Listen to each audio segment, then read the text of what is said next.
Dear attendees, thank you so much for joining in for today's webinar. As you all know, this webinar is brought to you by KnowledgeHut along with Carl Consulting. We have Mr. Amit Dasgupta with us, who will be the presenter for today. A very quick brief about our presenter, Mr. Amit Dasgupta. Amit is the CEO and founder president of Carl Consulting. Amit is a management consultant and a leadership coach with over 30 years of experience in manufacturing, consulting, and IT services with multinational organizations in multicultural settings across India, USA, and Europe. Amit also specializes in executive coaching, leadership development, business excellence, and transformation management across different sectors and has a keen interest in social entrepreneurship and sustainable development. On behalf of Knowledge Hut, I'd like to sincerely thank Amit for taking his time out and doing this webinar for all of us. We are very, very excited. We've been looking forward to this webinar, and we're glad to share that number of registrations have been great. Very glad that you all chose to be a part of this webinar despite it being a Friday evening. We hope, I'm sure you'll have a great webinar, and we hope that you join us for the different topics we plan to cover in the next couple of months. Amit, once again, thank you very much on behalf of Knowledge Hut. I'd like to hand over the session to you for the presentation. Thank you, Shruti, and welcome to all the attendees. And being a Friday evening, though it is a lockdown in many cities, but I hope it'll make your time worthwhile being part of this webinar. Okay. So, what we are going to discuss today is that how the environment has changed and is changing, and in this sort of a changed environment, what are the essential leadership skills that are required? Now, many of the leadership skills that were relevant and important before this changed environment will still be relevant and important. However, there's going to be a shift in the types of leadership that would be more meaningful or useful for leaders to possess. And that is what we are going to essentially talk about today. Okay. And along with whatever we discuss about the leadership skills, I will try and give you a context on why those sort of skills are relevant and needed, and also give you a perspective on how the knowledge that our Indian seers and wise men develop can be applied and can be useful for leaders to cope with the challenges that they are going to face in their work life as well as their personal lives. So with this, I'll move on and discuss what's happening. So first of all, the digital era, which sort of set in about 15, 16 years ago, has caused widespread disruption. There's a very rapid change in technology, change in the way business is done, change in the way people and businesses interface with each other, changes in the kind of skill sets that are required, the changes in business models, and you name it. There have been quite drastic changes, and some of these changes are quite profound. They are disruptive, along with the innovation that, of course, has come in. So, in some ways, there is a lot of opportunity also because of the innovation, because of the convenience. But in many ways, the changes have been quite dramatic and disruptive at times. Okay. Now, over and above this tectonic shift of the technology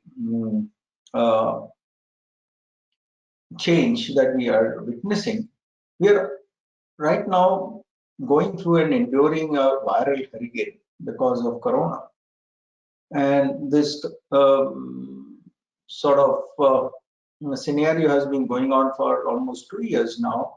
One just hope it ends soon. But nevertheless, that has impacted the change even more profoundly. So both the digital era and the corona pandemic combined uh, is making things quite different in the way we work and live. As we were just discussing, COVID has reset businesses forever, right? And with this change, there's a lot of focus on high performance in skilling and upskilling, and the need for lifelong learning. So, be it leadership skills, be it technology skills, uh, future professionals will have to embrace this ability to learn lifelong. And therefore, staying abreast with what's happening will be a very important attribute and quality for each one of aspiring professionals going forward. So, fine, we've understood that the external environment has brought in some very dramatic and drastic changes. Now, what do we do with that? How do we deal with it? So, we have to now change from within and change the way we think and act. So that is the key element that we must keep in mind, that the power of change or the ability to change lies with us. And we have to find ways and means of changing with the changing times to stay relevant. So keeping this in mind, let us try and understand what are the essential 21st century skills leaders must possess. As I mentioned earlier, that these skills have been relevant even before, only that there's a shift in the importance on the skill sets that are going to be more demanding in the current scenario.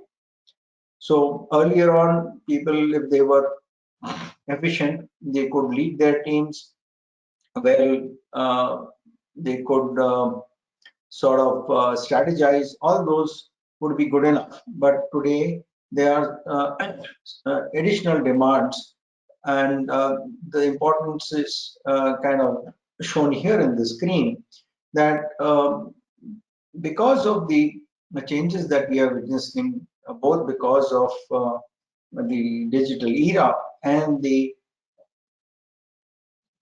pandemic scenario, COVID, as I said, has changed the way we live and work overnight, right? And based on the sort of changes, McKinsey has done some studies and identified four basket of skill sets that are important. One is systems thinking skills, which include critical thinking, problem solving, creativity, and innovation. Digital skills, which include technology skills, uh, concepts of analytics, and the ability to make sense out of data, as well as visualize insights and inferences from that. Then emotional and social skills, which demand people to have more empathy, they have better communication and social skills. And lastly, the ability and resilience skills, which are gradually becoming more and more important because of the rapid changes and the sort of stress and the disruption that one encounters um, much more often than before. So, flexibility and adaptability, mental resilience, and lifelong learning are the kind of skills that are needed uh, in these adaptability and resilience skill sets basket. Okay.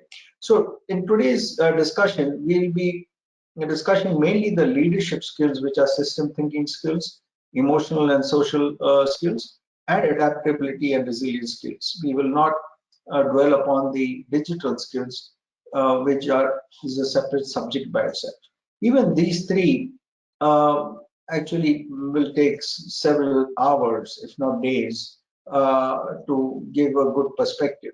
But what I will try and attempt to do in today's webinar is just give you a glimpse of what's happening and try and highlight some of the key aspects of these skills so that based on your interests and your preferences, you can then dwell deeper in those sort of skills that you feel uh, uh, interested in pursuing further. So let's also understand what the leaders world over are saying. There was a study done by MIT Sloan Management Review and Cognizant where they interviewed more than 4,000 plus people all across the world. And again, they are essentially saying the same things that whatever leadership behaviors that might have worked before the pandemic may not be the right set of skills that leaders should pursue, so that they might, not allow their employees to flower and grow. And some of the observations were that deficient skill sets and outdated mindsets may come in the way, blind spots that could cloud perspective, and the tensions that come about with these rapid changes and disruptions could also threaten the trust that is needed between leaders and their teams.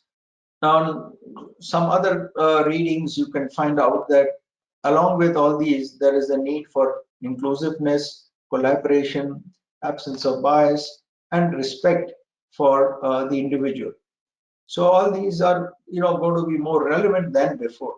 Not the, and therefore, leaders who need to develop themselves have to be mindful of this and develop these skills in these areas.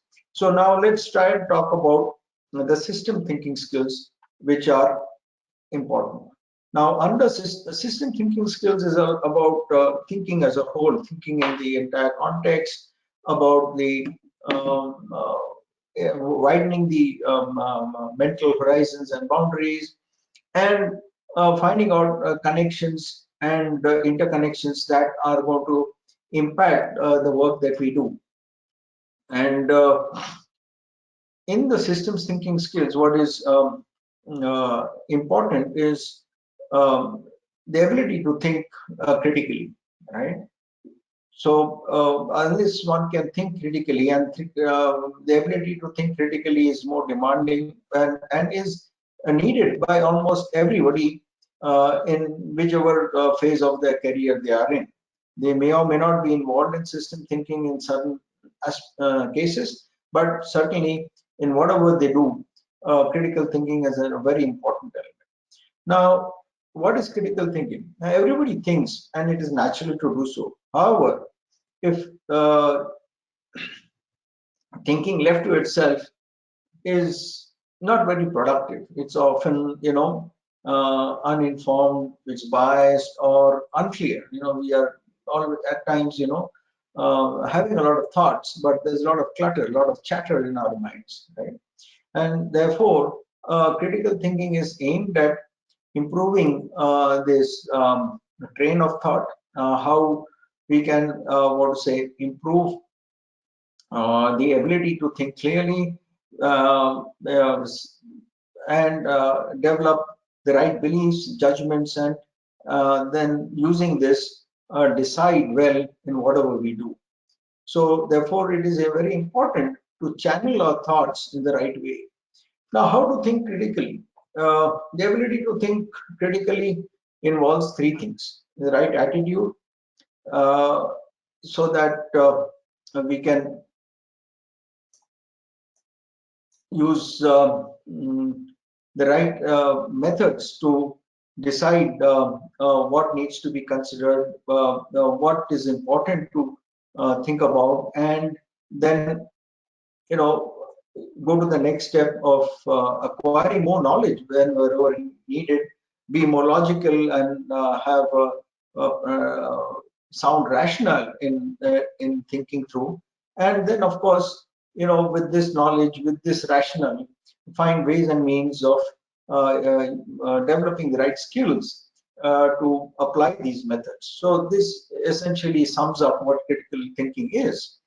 And going forward, let's see that what are the facets of a good critical thinker, or what are the facets of good critical thinking. So one is asking the right questions. It's very important to first of all ask the right questions, then gather the right information and assess and interpret that information in an unbiased form and logically and rationally. Then reason out what are the options, solutions, and what is the directions that can be considered. And along with that, have an open mind. Very often, unless we are careful, we find that that we can suffer from biases, right?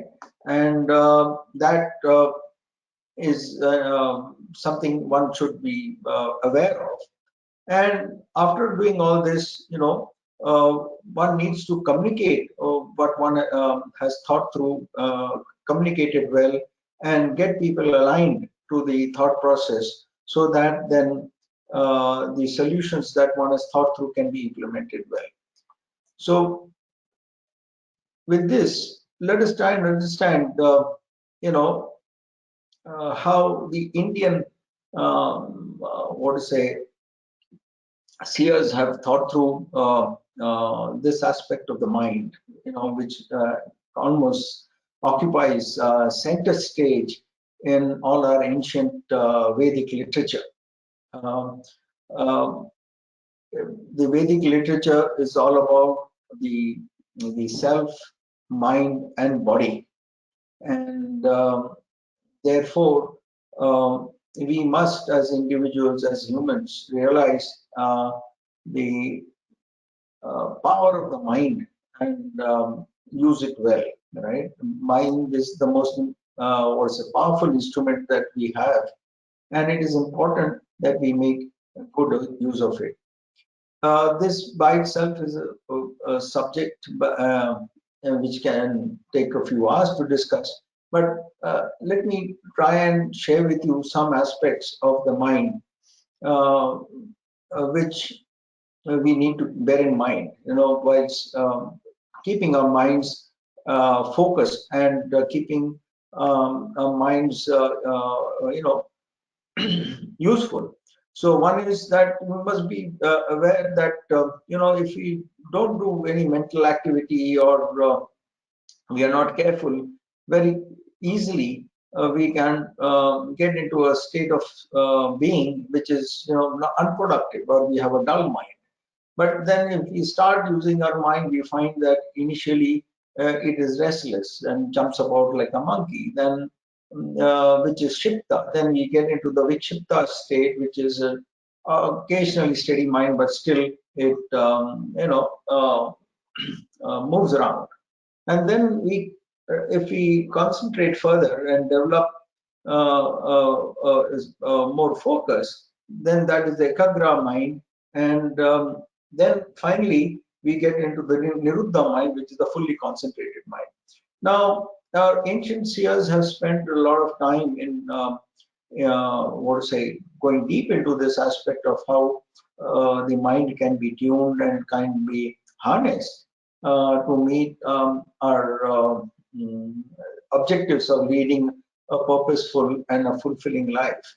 And this is something that also must be kept in mind by our future leaders, that how they can understand better how the mind works, and really make good use of this powerful instrument that we have.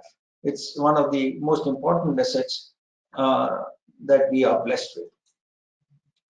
Now, other aspects of system thinking is that deal with problem solving, deal with creativity, deal with more to say innovation and all that. So I will not get into those details of that, but just to sum it up by saying that system thinking is a combination of several things, and we must keep in mind the bigger picture, the broader perspective in whatever we do.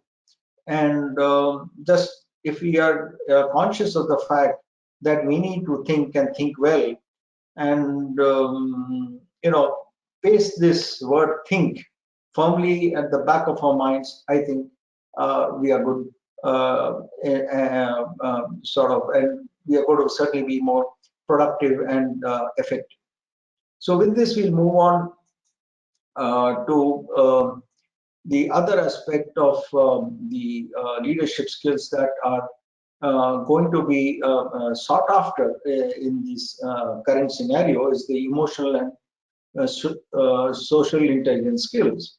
So let's delve a little deeper into what this means, right? So emotional intelligence is the ability to basically recognize, understand uh, our own emotions, and also how our emotions are impacting and influencing the emotions of others. This is all about the emotional state of our being, which many a times the modern science doesn't really pay much attention to. Only very recently, there's a lot of thought and a lot of research that's going on, and how emotions really impact our not only our well-being, but our ability to be productive, and our ability to successfully lead teams, and make them productive as well. So why is it emotional intelligence important?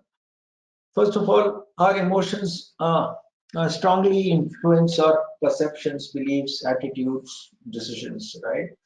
And we cannot exclude emotions from our thinking. That comes as a package.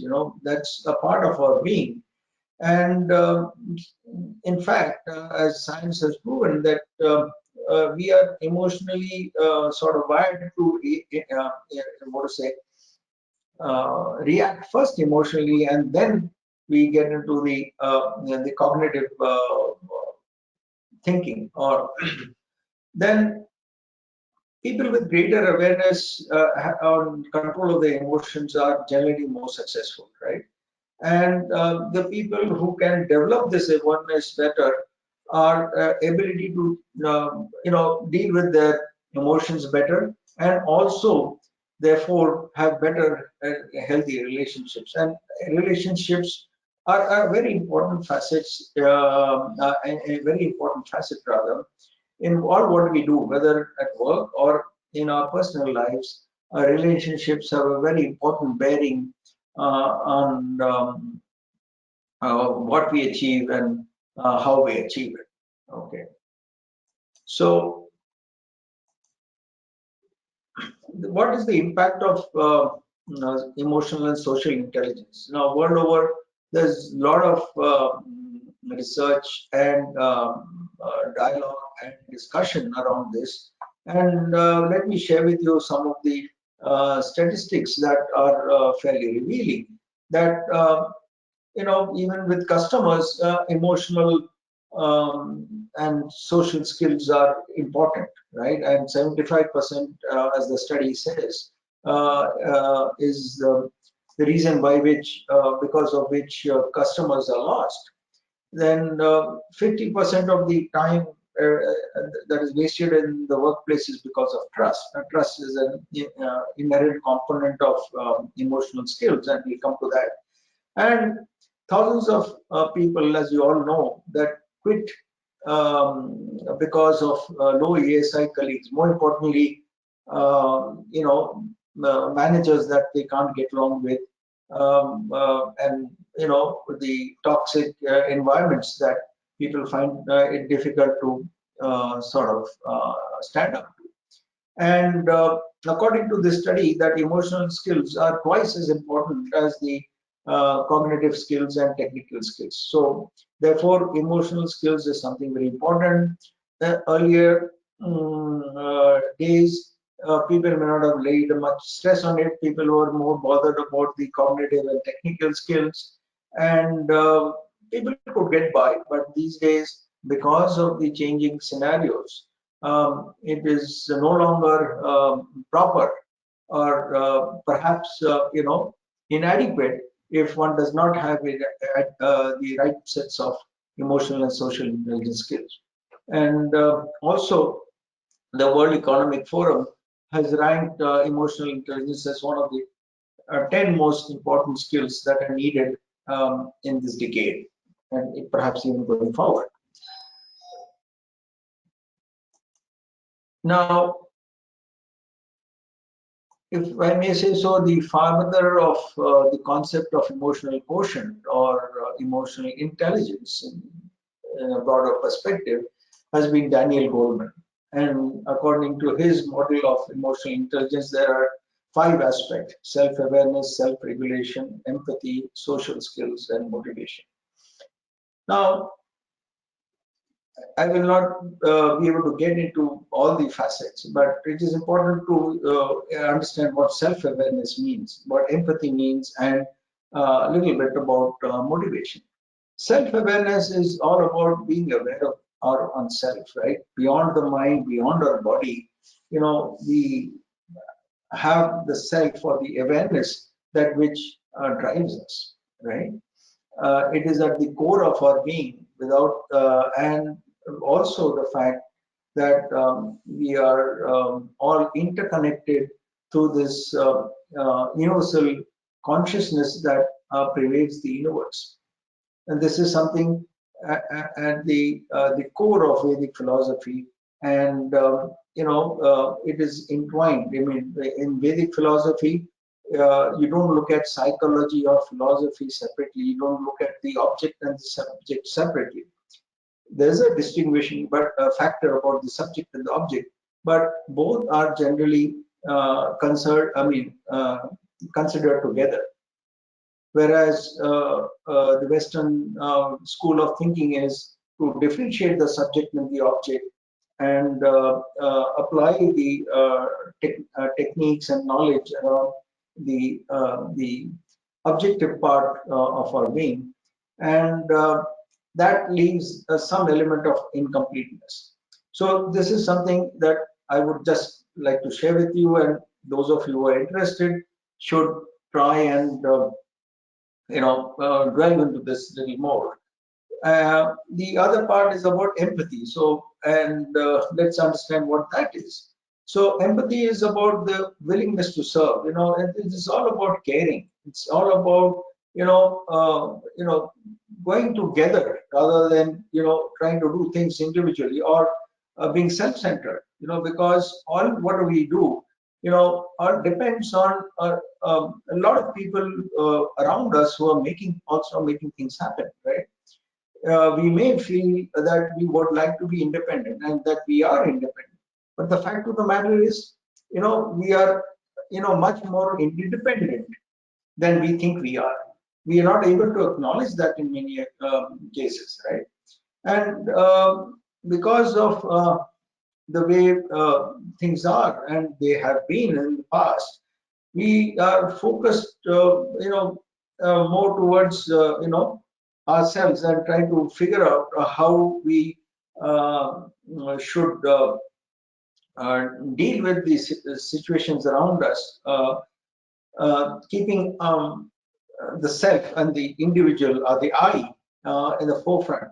Yes, that's important. Yes, we have to be conscious of that. But at the same time, we must try and look at perspectives from different scenarios, and more importantly, the perspective from other person's shoes, right? Which we often don't do much about, and therefore there is many a times a divergence of opinion, and often conflict, because people are seeing things from a different perspective, and each have their right to look at different things from a different perspective.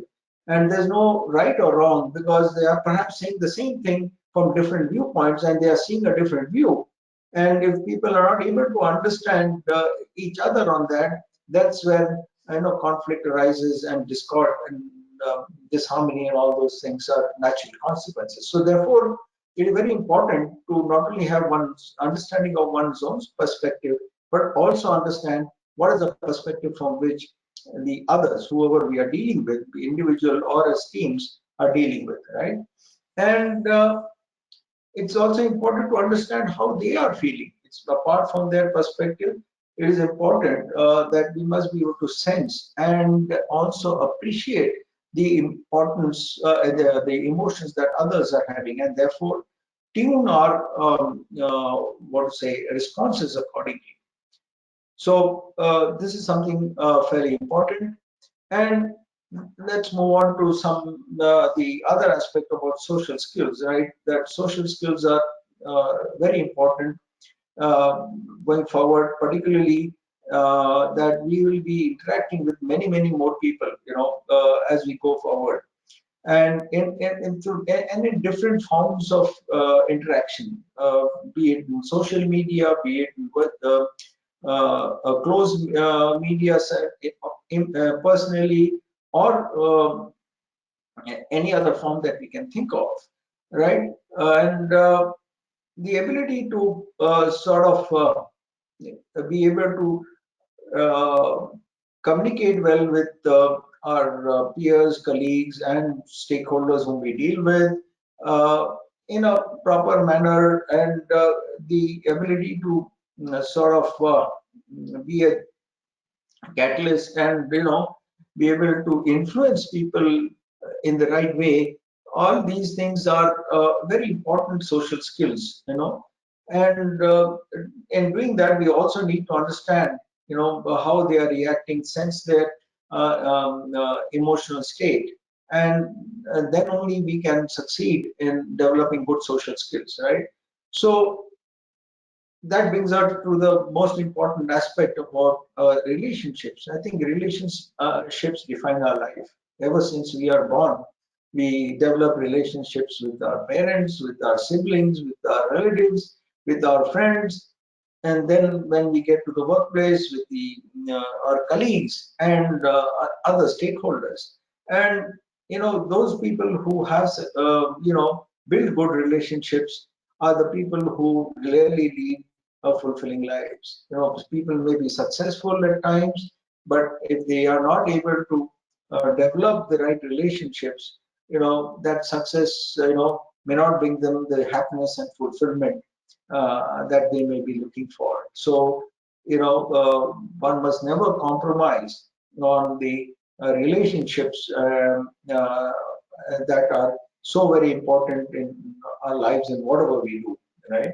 And studies again have shown that people who have good social skills are better performance, and also they derive a higher job satisfaction because of these skills. Okay, so here again, the connection to the Indian school of thinking is about why it is important to be aware of our being, right, and the self, and the aspect, the fact that we are conscious, we have this ability to think about our mind and perceive how our mind is functioning, or perceive how our body is functioning, etc., defines that there is an entity or an element in our beings, which can be defined as the awareness. We are aware. We are aware of our mind. We are aware of our bodies. We are aware of the environment around us, right? And there's a lot that has been said in the Indian literature that we can fall back upon and use that knowledge to develop these emotional and social skills. I think Indian civilization is one of the, and perhaps not the oldest civilization that exists on the face of this planet, and we have survived and thrived. And because, like, one of the key aspects that we are able to, what to say, socialize well, we are able to, what to say, deal with the relationships well, better than most other civilizations so far. However, in between the last 1,000 years or so, uh, there's been a lot of disruption in the kind of application of knowledge and the also use of this knowledge that we have acquired, and that has led us to a point where we don't seem to give much importance to this wealth of knowledge, this great heritage that we have, which other sort of people in the rest of the world are now looking up to see how this knowledge can help them. Today yoga, meditation, as well as this discussion on consciousness, and the fact that today neuroscience is an very actively and what to say, highly pursued field of science, where they are trying to understand the heart, what they call as the heart problem of consciousness, right? Which our Vedic what to say, knowledge talks about much more eloquently in a different form, though, and you know it is all about more about experiential learning rather than just trying to learn with pure knowledge, just acquiring knowledge. Experiential learning is certainly more powerful than just trying to learn from the knowledge we acquire from external sources. So this is an important aspect which I just thought I would share with you. So those of you again who are interested can, apart from the fact that they can certainly dig into the Western literature, but also see if you can dig a little deeper into the sort of huge and the very profound body of knowledge that we have at our disposal in our country, and see how that can be applied in leading better lives, leading a more purposeful and a fulfilling life. So then if we come to the last part of the set of skills that are important in this new environment, is that adaptability and resilience skills, right? It is very important to sort of adapt and also have a resilient mind, to succeed in this difficult world which is described by the VUCA sort of syndrome, which is volatility, uncertainty, complexity, and ambiguity. All this is driving a lot of disruption, right? Changes have been around. Changes keep have is there from the start of and the birth of humanity, the birth of the universe. However, the changes are far more rapid. The changes are far more disruptive or deep, right? And demanding. And so, therefore, all this is putting a lot of burden and stress on people's minds in their ability to cope with this change. And that's where the ability to adapt and the ability to be resilient mentally is so very important. And to counter this, there is a uh, posting which has been developed by Mind Tools, is that how do you flip it around, right? Okay, you have volatility, which is a what to say, cause for concern, but then how do you tackle that with a good vision, right? A balanced vision and the right vision, so that you can deal with this volatility. You may not be able to come to grips with it entirely, but at least it will give you the confidence that you are trying to deal with it in the best possible manner. Then how do you meet uncertainty with understanding, right? How do you again flip around uncertainty and trying to get to the roots of uncertainty and try and get a better understanding of what's happening and how we can get more better prepared to deal with this uncertainty. And then how do you swap complexity with clarity, that how do you get more clarity in the complex scenarios that are unfolding, and therefore take the right decisions or make the right choices. And how do you deal with ambiguity? Ambiguity anyway you can't deal get into much because it's an ambiguous situation. But whenever a situation arises, how do you have agile ways of dealing with it so that at least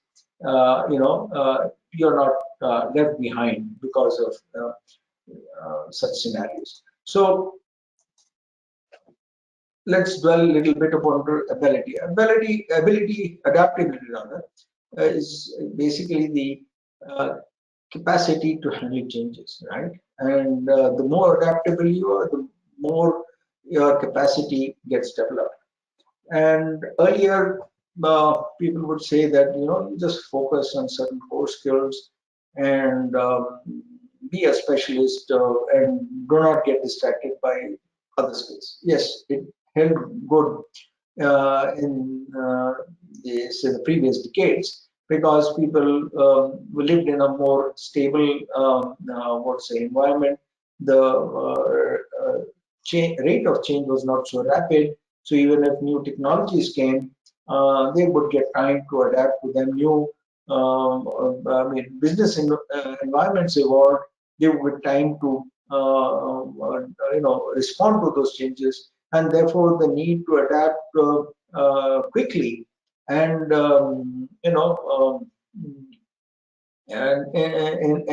and perhaps in a more what to say elaborate way was not important those days. But however, not only is the change rapid, but it is also quite deep and disruptive.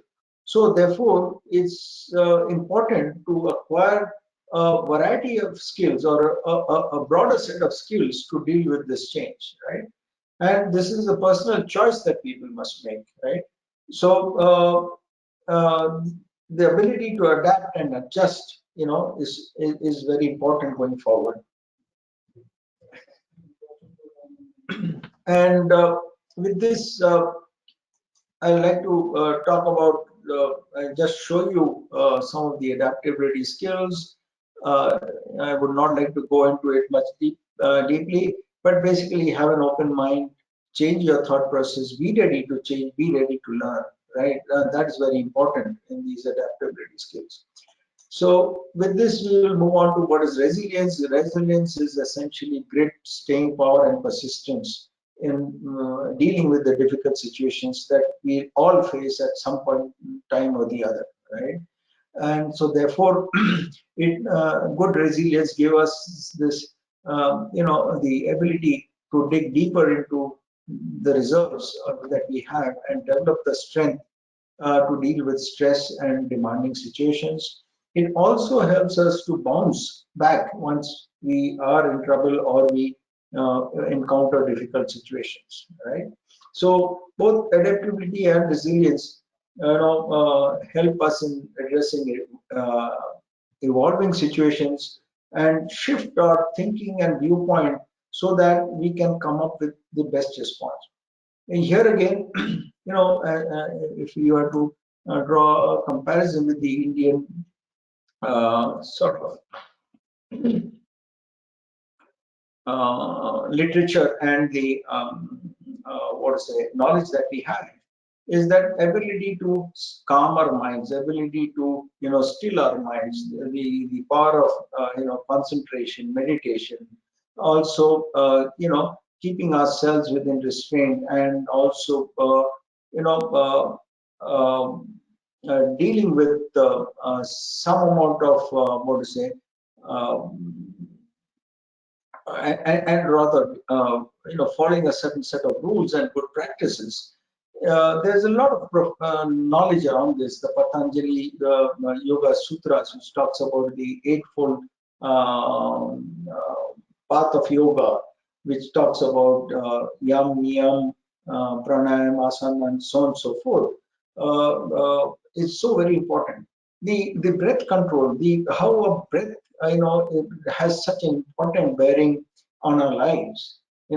and all of you can try it. That whenever you feel stressed, if you take a few deep breaths and try and focus your mind inwards, what a difference it makes. That's how you can take some small baby steps apart from the other things that you do to improve your resilience. So with that, I'll move forward, and basically in the interest of time, and I'll leave you with some thoughts. That how do you grow as a leader? So some things which are in the fore now and uppermost in people's mind worldwide is about embracing inclusiveness, about building trust, and developing empathy, right? Trust has come up in big measure in all the literature that is being published by thought leaders and leading consulting firms and universities worldwide. There is a huge trust deficit, and particularly in our country. There's a trust deficit in almost every facet of our lives, be it from the services that we get from the government, the trust deficit that exists between customer and supplier, the trust deficit that exists in our organizations because of the way we approach our work, so on and so forth. So this is a very important aspect that as leaders we must pay attention to, right? So some of the suggestions to do this is just keep an open mind, be self-aware, and develop the right beliefs. So with this, I'll end my talk, and thank you for listening in. I'll be more than happy to address any questions that may be there. Yeah, we have two questions and a compliment from Lakshmi Padachi. He says it's a superb session. Thank you very much, Lakshmi. The first question from Navin is, how does leader effectively engage during this work from home times or maybe normalcy going forward? See, fundamentally, we must first recognize the fact that we are living in different times, and with the changing time, we need to develop the right set of skills that are needed to deal with such scenarios. That's first and foremost, that awareness, that understanding that we need to do something different. Secondly, is that the set of skills that I just discussed, these three baskets of skills, right? One is about systems thinking, the ability to think clearly, ability to think deeply, the ability to collaborate, etc., are so very important, particularly more so because you're working from home. Because otherwise, these sort of skills may not be very, really deeply tested. Because if you are in an office scenario, you bump across somebody else, just walk across to somebody else's desk, and get some inputs and get some advice. Now, much of this perhaps is not possible from work from home scenarios. So therefore, you have to find ways and means of acquiring this knowledge, getting feedback, and so on and so forth on ideas, and finding out ways of interfacing with your colleagues or whoever in bouncing off new ideas and new thoughts. So therefore, it needs a different approach. Not that, fundamentally it is any different, but it's just a different approach, right? Likewise, working from home is in many ways stressful. That human element, that the ability to interact, the ability to sense and deal with, the discussions with colleagues and all is so very, difficult to do from a remote setting, right? In this sort of electronic media or virtual media, it is grossly impersonal. And we must remember that we are wired in such a way that there is what is called as electromagnetic vibration that goes around all around our bodies. And whenever people meet, the chemistry that surfaces from interactions with people across the table or in face-to-face scenarios, creates a quite a totally different environment than what we are now experiencing is in a virtual world. So therefore, again, we must find ways and means of encountering that. How do we can try and do something different and think about ways and means of connecting more often with people, finding out, having more chats with them. Though again, it's telling on our times and all that. But on one hand, on the other hand, remember that you're saving almost anywhere between 1 to 2 hours a day traveling. And how can you put that time to good use? So these are the approaches I would believe. And of course, since one is at home dealing with difficult scenarios, the ability to develop a better mental strength, better mental abilities is so very important. That can be done in so many ways, particularly using the more popular forms that worldwide people are using is with yoga, meditation, pranayama, and so on. Thanks, Amit. The next question is, how do we develop these skills? How do we develop? These skills is what Nayak has mentioned. I'm guessing is referring to the skills which you showed in the presentation. Okay, see, there are multiple ways of developing skills. First of all, laying hands to books or getting trained or listening to podcasts, right? You have to acquire the knowledge first, right? And then from that knowledge, convert it into skills by practicing that knowledge, by developing the ability to apply that knowledge, and that's how you develop these skills, right? And certain skill sets are purely experiential. I mean, no amount of acquisition of knowledge can help you. You have to experience it yourself, right? And when I said that, look inward, think, what to say, be more aware of yourself. Those are some things you first need to acquire knowledge, but then you have to find ways and means of experiencing that knowledge by, actually practicing the use of that knowledge. So these are some of these ways, but there will be several more ways you can acquire. If somebody is eager to learn, keen to learn, I don't think anything comes in the way of doing that. So you have to be clear on where you stand by, first of all, looking at yourself more deeply, trying to find out what excites you, what drives you, and therefore that would again define what is the knowledge you need to do what you want to do. And fundamentally, if you can design or think about setting up a purpose in life and work towards that, that's what will make your life more fulfilling in whatever you do at your work life or professional, personal life. Great, thank you. Navin says, thank you for answering the questions and really great session. Very helpful, appreciated. Thank you, Naveen. Nayak has a follow up to the previous one on how to develop these skills. He's asking if you have any example, Amit. Sorry? Nayak wants to know if you have an example of how to develop these skills. Okay. How to develop the skills, as I said, first of all, you'll have to equip yourself with more knowledge. Now, one is if you can acquire that knowledge by reading books, and today, um, apart from books, the internet is a great source of knowledge if you know where to look, right? So, first of all, gain that knowledge. Secondly, uh, uh, what you could look for is some sort of training, whether within the organization or externally. Again, these days, online training, or say webinars, etc., are great sources of knowledge. Keep your eye open. Thirdly, is about finding a role model or finding somebody you can look up to, and seek his or her guidance and mentorship. That's another way of gaining knowledge, right? And the other thing which is at the core of gathering knowledge is that first of all, you should be aware that that